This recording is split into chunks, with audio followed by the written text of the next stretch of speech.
Good morning. This is Off the Shelf. My name is David Batshoffen, and today we're talking to the author of this beautifully written book, Glynis Horning. The book is called Waterboy, and I let her tell her story and what the book is all about. Glynis, a very good morning and welcome to you. Thank you so much for having me on your show, David. What is In terms of, what is Waterboy about? well, the subtitle probably says it all, which is making sense of my son's suicide. Mm, Because back 5 years ago, on the 15th of September, on 2019, my husband and I discovered him dead in his bed, mm, completely out of left field. It was the most shattering experience. We knew he had suffered from generalized anxiety disorder and clinical depression. We'd found out a few years before. We had obviously got all the help we could get. I'm a mental health journalist. I'm now write on other things too, but that's my area. And of course, we got him in to try and find the best psychologist and psychiatrist we could find. He was put on meds of various sorts. And you probably know it takes different types of meds, and it takes a while till you find the ones that are considered best for you and the right dosages. And he seemed to be fine, right down to the extent that he went back to university. He was a mechanical engineering student, and he was in his third very hectic year of study at UKZN. And he went back and he graduated. mm. And then he went on and took the next major step with somebody who suffers from anxiety, which was to apply for jobs. And he nailed one. He nailed the interviews, and it was all set up. And he was going to start work on the morning of September the 16th, the Monday, Mm. and all seemed on track. And on the Sunday morning, we went down, and that is what we found. And that's when the incredible turmoil hits. What happened? How could this happen? What Yeah. did we miss? What was going on? What was the final thing? What came out of the blue and precipitated this? And of course, the churning just goes on, and the book is examining what happened, that whole process. It's not a spoiler to say that he No, no, died it by isn't. suicide. So it's a matter of being retracing our steps and trying Mm. to find out what happened. And it's essentially a look at that final year of his life. If you'd not been a journalist and a writer, if you'd just been a mom, do you think A, that you would have written the book? And B, would it have been written differently? I mean, you started off by saying that you used to be a mental health writer. So you knew you'd written stories probably in similar vein, but now here it is in your home. Did it make it easier or more difficult? It's a very difficult thing to say. I think the book, in a way, kind of wrote itself Mm. because writing is my medium of expression. If I'd been a musician or an artist, I think I would have turned to those things instead. Yeah. And many people have reached out to me since the book who have experienced this death of a child by suicide. And they're doing everything from ceramic work to growing fynbos to feeding bees, doing things that are close to their hearts where they Yeah. feel they can be close to their departed child. But for me, as a mental health writer, this was probably my natural way of self-expression. I Yeah. didn't set out to write a book.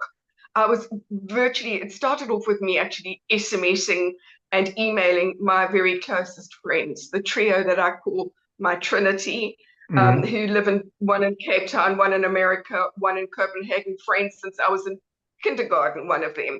Right. And we've always shared things. And just literally, you have to, I feel, unburden. This is terrible pain and questioning and whatever. And just to lance the boil, as it were, I would pour out my fears and thoughts to these wonderful women who, one of them was normally awake and they'd come back with very different responses.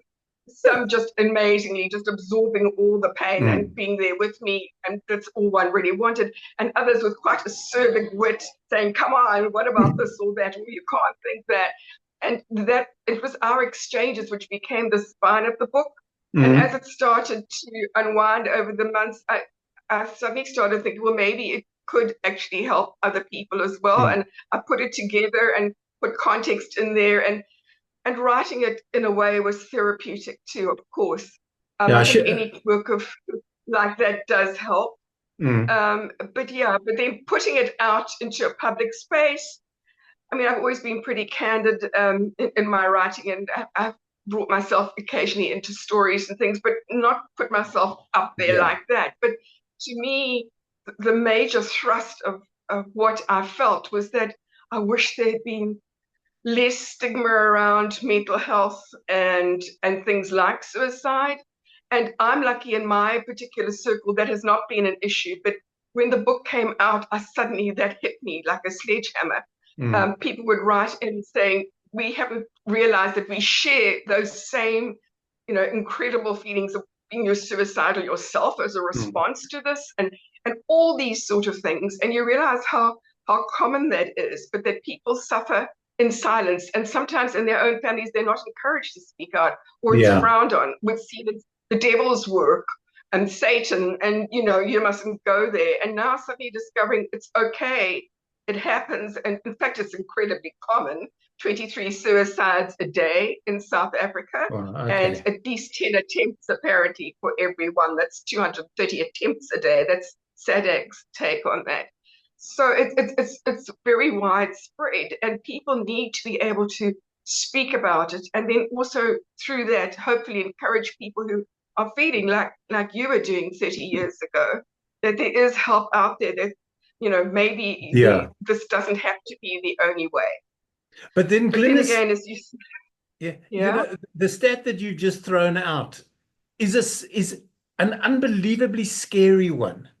And I'm assuming this is across all races, all creeds, all colors. Suicide is not endemic to any one specific group. But you said something there about mental health, and this seems to be worldwide. If you break your arm and you're wearing a cast, people will go, "Oh, I'm sorry you broke your arm. How long do you have to wear the cast for? I hope your recovery is a full and speedy one." Mental health issues, they can't see, so they can't be supportive, or they don't wish to be supportive because they don't know what to say. They can't say, "I hope your brain comes right eventually," or "keep taking your meds and you'll be okay." They have nothing to bind to. So they become, and I'm using the they as a generalization, just become uncomfortable in even speaking about it, which makes the people going through that even more despairing because they're being negated and marginalized. Absolutely, and you speak with the voice of one first person experience on that. Yeah. And the whole point is to try and, if possible, break that stigma, let people realize how widespread it is, and let them know that for many people, there is help out there. Yeah. And this, I need to emphasize that for my son, the help that was available was not enough for him. It was not right for him. It did not Mhm. work for him. We can get on to more of that. But for many people, that is all they need. Yeah. If they get the right meds or whatever, many people continue. Look at you. You're a Yeah, stellar we example. yeah. The book that we're talking about is Waterboy. It's published by Bookstorm, and it is available. Why am I waving this thing around? Let me hold it properly so people can get a good look at it. Um, the other question, I want to go back to the beginning of the book because it starts off with your husband coming in to tell you that you'd lost Sean. Um, was that a surreal moment? I mean, he said, he's dead. And was your first reaction, what did you just say? Or did you immediately know that something was wrong? Well, as soon as he said, I mean, those were literally his only words. Spence, he stood at the doorway, and I knew there was something wrong because he didn't move. He just stood Mhm. there, my husband, and then he said, Spenser is Oh, sorry, dead. Spencer. Why did I say And Sean? My apologies. because Sorry, Spence. no, it's fine. But it's Spence, Sean, what the heck? It was my boy. And it was initial, just literally you freeze. Well, I just Mhm. froze. And it's just, a wash of disbelief. But then because of his history of mental health, although he had improved so much, this horrible belief. Mm. because suddenly I thought, oh my God. And I literally just barreled down the stairs. I don't know how I didn't break my neck. It's an outside staircase because we live in an old house with an upstairs and a downstairs riddled with borers. And my boys had a little flat down below, and I rushed in, and there he was, just leaning back against his pillows, looking perfectly peaceful and calm and absolutely cold. That was it. Mm. And to try and get your head around this is my child. And then you had those probably half an hour frantically trying to phone, trying to call everybody from doctors, although you know in your heart it's too late. I mean, Yeah. and then it's down to the police then arriving. And the next thing you know, there's a mortuary van in your Yeah. yard. You've only ever seen this in police movies. And the next thing they are taking your beautiful big 6 foot strapping beautiful boy and strapping him into a bag and wheeling him out on a trolley. And that's it. And he is gone, Gone. gone, gone, gone. And that I think is the hardest thing. And that is something which doesn't get easier. In fact, it probably gets harder. I mean, Mm. 5 years on, it's that realization that it is forever. I mean, Yeah. it really does strike home. It seems silly. And in the interim, you can try and rationalize it or whatever, but essentially, he's gone. Yeah. Glynis, how did the police deal with it? Because this is not something that, well, I suppose with those numbers that you quoted earlier, with the number of suicides, I suppose some of them do deal with it more than others. But were they compassionate? Were they kind, or did they just come in and sort of barge around the place and then leave type of thing? You know what? I couldn't even tell you because my attention was not there. My attention was Obviously, on yeah. the boy in front. But I gathered, I mean, they were efficient. I mean, they came and they did what they had to do, and they disappeared afterwards. And yeah, and I might tell you that we are still waiting for an official forensics report on that. But there we go. It's one of, there's so many cases, and there's such a backlog, as you know, with the laboratories and everything else. Yeah. And it was just, yeah, it was just one of those things. They'd obviously deal with this sort of thing and death Mm. in general Yeah. so much that, they were calm, they were doing their business. We were the ones that were in Well, total shock. I should imagine. I mean, it's not something you dealt with every day. And in this particular instance, you certainly weren't expecting to deal with it um, that particular morning, specifically seeing that Spenser was about to start work the next day. That was the point. I mean, just the night before, he'd walked with me, and there's a walk that we love to do through my area of Durban called Manor Gardens, and he would quite often join me. We walk the dogs, and he'd walked with me, and because of his anxiety, I mean, I was always so aware of this in the back of my mind. I'd said to him, starting a new job, you must be excited, and you must realize that if it's not right for you and you don't think it's the right time, you can leave, and they are under probation as employers as much as you are, and you could go back to doing, which was his comfort space, what he'd been doing while he was studying and as he was getting better, which is teaching master math. And I said, you can always go back to doing that, so Mm. I tried to present those options to him on that last walk, and he seemed fine. He was quiet, but he was a quiet boy. He all seemed to be okay. And sorry, let me just press that. I'm so sorry. No? and and he just, sorry, there's another thing on my screen. Okay. Okay. Yeah, and yeah, and all seemed to be okay that evening. And so this is again why it just absolutely hit us from left field. And it was only afterwards, there's a section of the book at the very end, the epilogue, where my younger boy, his younger brother, had two children, managed to get into his computer and to look at where he was going and the websites he was Yeah. visiting and what he was researching. And it was there that suddenly you realize what the turmoil was that had been going on underneath and what he'd been questioning himself about for those final months. Yeah. Um, I read that with many tears, because, and as I said to you just before we started our chat, he put a lot of work into this. It wasn't just let me wake up this morning, take some tablets and hope that it kills me. He really he cycled in and out of should I, shouldn't I, should I, shouldn't I for a long while before taking that final decision.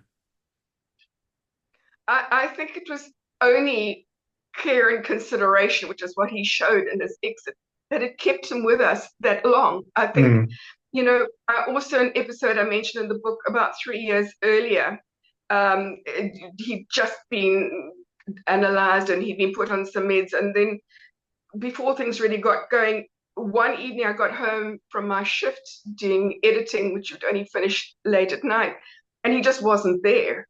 And he disappeared. And he vanished for 5 agonizing days. And it was a matter of contacting the Pink Ladies who search for missing children, which includes adult children, which I didn't even know about, mm, and putting up posters and pictures and flyers and investigating all the areas we thought he might have disappeared to the Berg or whatever. And eventually, thank goodness, somebody found him walking near Umhlanga, and he had taken a hammock that I brought back from an early travel story I'd done years before to the Amazon, of all mm. things. And he'd been sleeping in this hammock, and he had minimal supplies. And from what I gathered, we never spoke it face to face. I almost didn't want to go there. Now I think back on that. At the end of that, if he hadn't been found and spotted by somebody who recognized him and brought back to me, he would have probably ended in that Mhlanga Lagoon. Mm. So there was this thing going on. And, since then he had tried all kinds of things. And I think because of that, when we got him back, he could see the absolute pandemonium that had happened in our hearts and as well as our lives. And friends and family all came to see him, and there was this outpouring of love. And how could you even disappear like that? You'd see how much you're loved. So this was a boy who knew how much he was loved, and he Yeah. also knew how much it devastated us. And I know that it would have devastated him to have. That was the one thing that would really hold him back, to think that he would be causing this to Mm. us. You say you hesitated because of your son, and I know he had a younger brother he loved as well, and supposed to be setting as an example as an older brother, blah blah blah. There was people that he loved who loved him, but still, and that's, I think, when it struck me, all my theoretical readings and writings on mental health, the actual reality of the agony Mm. that deep clinical depression results in, and generalized anxiety disorder, the way it saps your life and the agony that it causes is Yeah. even more. And that's what allows somebody like that to go ahead and do Yeah. it. And he did Th- it meticulously. I mean, ordered medications, things online that aren't even sold as for that. Yeah. Being an engineering boy, He he knew was what he was smart. He knew doing. where Yeah. to go and what to do. He Yeah. ordered it online. He was investigating supplies from China, this, that. He did it. He timed it perfectly. He did it. He knew when he went missing. I said to him, Spence, if we hadn't found you, I would have spent my life looking for you. Because Mm. though that week he was Yeah. away, you can't sleep. Where is my child? He's out there. I've got to go out again and check under bushes. You can't rest. And I think that's why he made a point of being there. So we would Mm. find him. We didn't have to go looking for Yeah. him. And also to choose the most peaceful and painless way that he could find, so that we knew, hopefully, that he did not suffer, thrash around or whatever. It was Yeah. peaceful. And yeah, That's he what did I the best he suppose. could. Yeah, I suppose at the end of the day and at the end of his life, as you just pointed out, he didn't want you to find him with foam coming out of his mouth and falling on the floor in some really horrible rictus position, which would have made it even worse for you.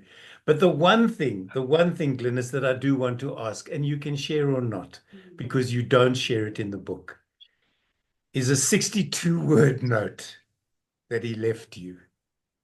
And Yeah. you allude to it so many times. And I think you quote, if I remember correctly, and I may be wrong, you quote two short parts from it, I think that your other boy mentions.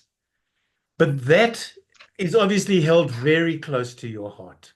And it has hopefully given you some sort of I don't know what, wreckage to cling to.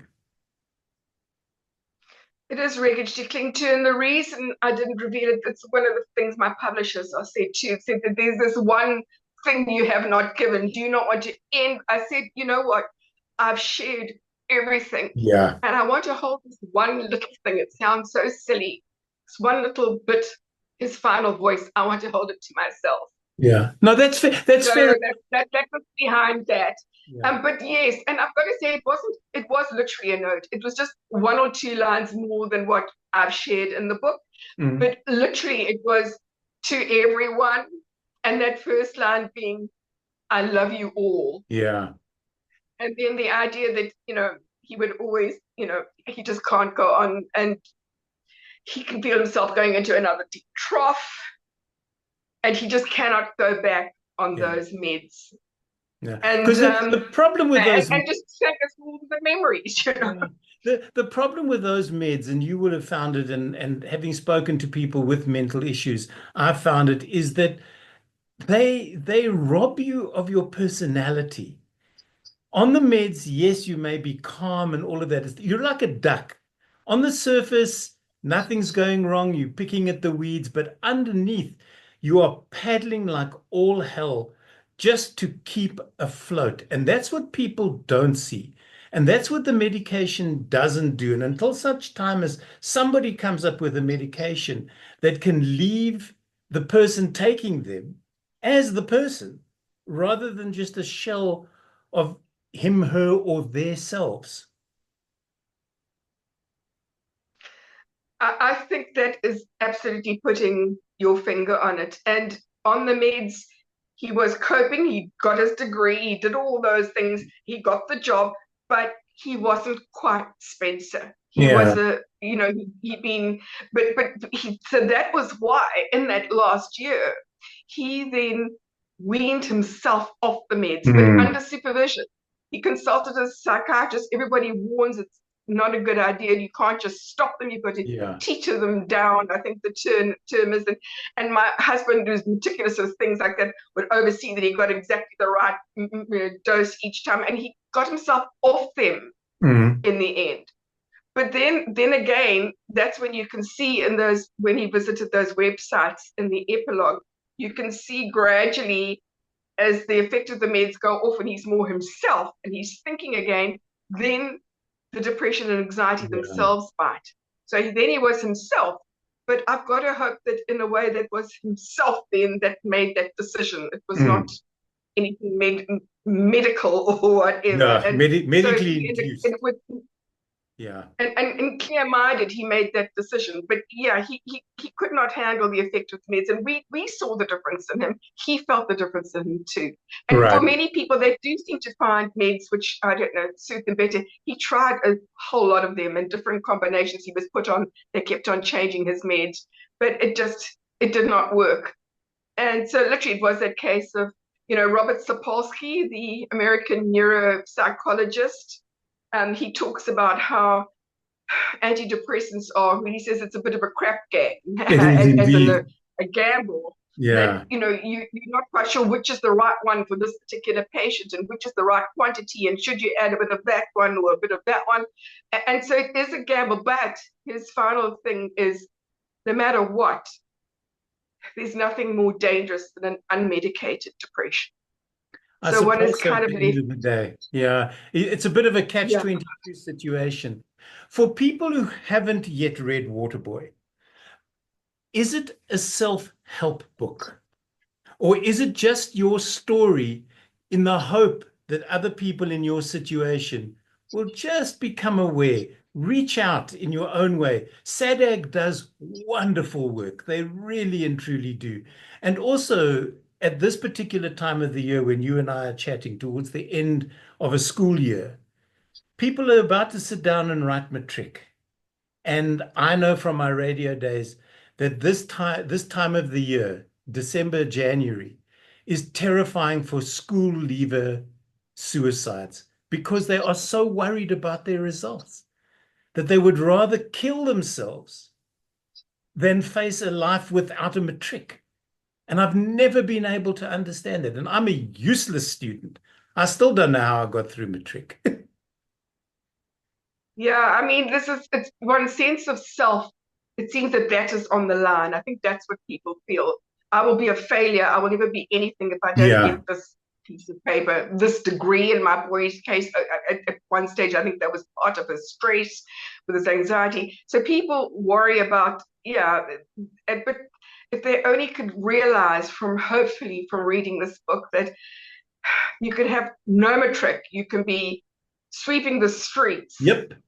and your family and those who love you would rather have you in that form than Mm. not there. Because it's this terrible feeling is that they've cut the telephone line. Yeah. That's an old-fashioned analogy for working kids, but you've lost your reception on your cell Yeah. phone and your battery has died or it's been removed suddenly and you cannot communicate, you cannot reach out, say, but couldn't you? Why? You are left in this void. Yeah. Yeah, a void that's empty except for the things that are swirling through you. So yeah, people can just. This is all I would want. I don't think it's a self-help book at all, but Okay. hopefully it makes people aware. That's all Yeah. you can hope for. Where is the book available, Glynis? Is it available in bookstores? Yeah, it's in bookstores. Anybody from exclusives to bargain books. You can order it online on Take-A-Lot, Loot, Amazon. So yeah, one can easily get it. I must say that the response I've got from people who've read it, who have lost children or who have know others who have lost children Mm. or other people, has been phenomenal. Oh, Just that's saying, wonderful. okay, we're not mad. We see that this is okay, Yeah. and one can move through. You end the book with the most beautiful quote, and I hope I can get through reading it without falling apart here, because I've never seen the quote before, and I don't know if it's somebody else's or if it's yours or if it's Spenser's, but the book finishes, and as you say, this is not a spoiler alert. We know how the book ends. Did an angel whisper in your ear and hold you close and take away your fear in those long lost moments?